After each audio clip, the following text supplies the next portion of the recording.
Bana, ni kupitisha katika taarifa ambayo inatuarifu kwamba Bibi Zuchu anatembelea kivuli cha marehemu kaka yake. Siri yafichuka kumtelekeza baba yake kama Diamond Platnumz. Sasa hili limekaa vipi? Karibu sana tuliangazie pia kwa kina.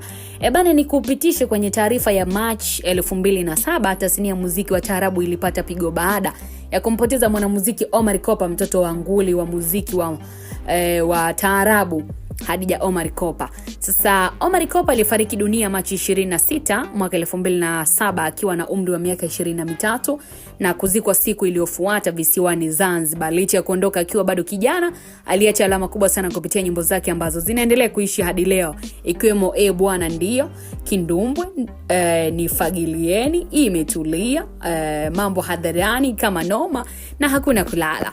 Lakini mbali ya kuacha alama kubwa, mdogo wake ambaye ni mwanamuziki pia wa Bongo Flava Zuchu amekuwa akitumia pia baadhi ya mistari ya Omar Kopa katika nyimbo zake. Lakini pia miezi mitatu iliyopita Zuchu aliachia wimbo wake Bado Nakupenda ambao hadi sasa umetazamwa zaidi ya mara milioni 4 katika mitandao ya kijamii, hasa mtandao wa YouTube. Na katika wimbo huo kuna baadhi ya mistari na melody ambayo inafanana na wimbo wa Omar uitwao Nifagilieni, huku tofauti ikiwa wimbo wa Zuchu umeimbwa kisasa zaidi Bongo Flava.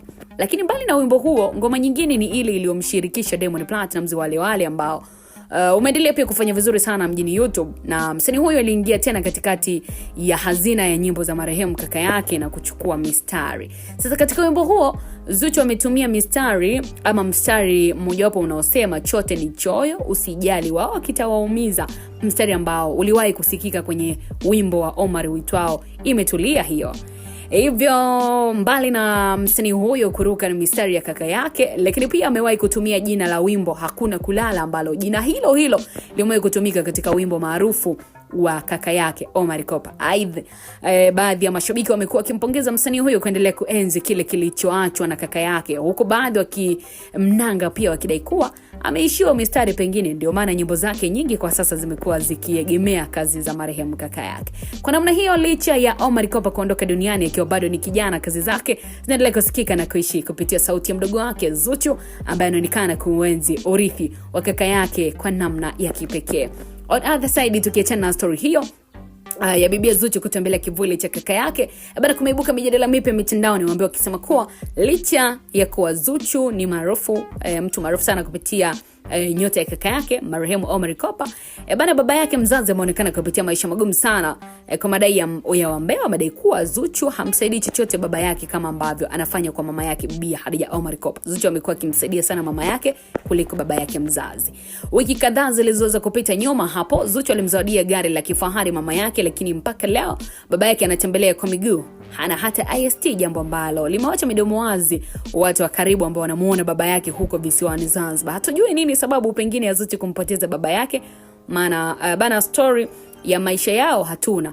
Wapo wadau ambao wamedai kuwa huenda labda hayo makafara yao ya kazi ndio huwa yanafanya au kupelekea labda kukatazwa kuwasaidia wazazi wao wa kiume, kama ambavyo anafanya pia mume wake ama bosi wake kila mara kwa baba yake mzazi, kwa maana ya baba yake Diamond Platnumz. Amekuwa akilalamika pia mzee huyo kwamba mwanae hamsaidii, kwa maana ya kwamba amempotezea mazima, huku akionekana mara kadhaa kumsaidia mama yake, yani mama Dangote ambaye ni mama yake mzazi. Hii inasikitisha sana. Wazazi hawa wawili wa kiume wamekuwa wakipitia katika hali mbaya sana, si baba wa Diamond wala baba wa Zuchu. Sasa mimi ninatamatisha, mtazamaji wa Biomedia, nini pengine kinachofanya Zuchu lakini pia Diamond Platnumz wasionekane kuwasaidia wazazi upande wa kiume kwa maana ya baba zao, licha ya kuwa wamekuwa na utajiri mkubwa sana na maarufu pia kupitia mitandao ya kijamii.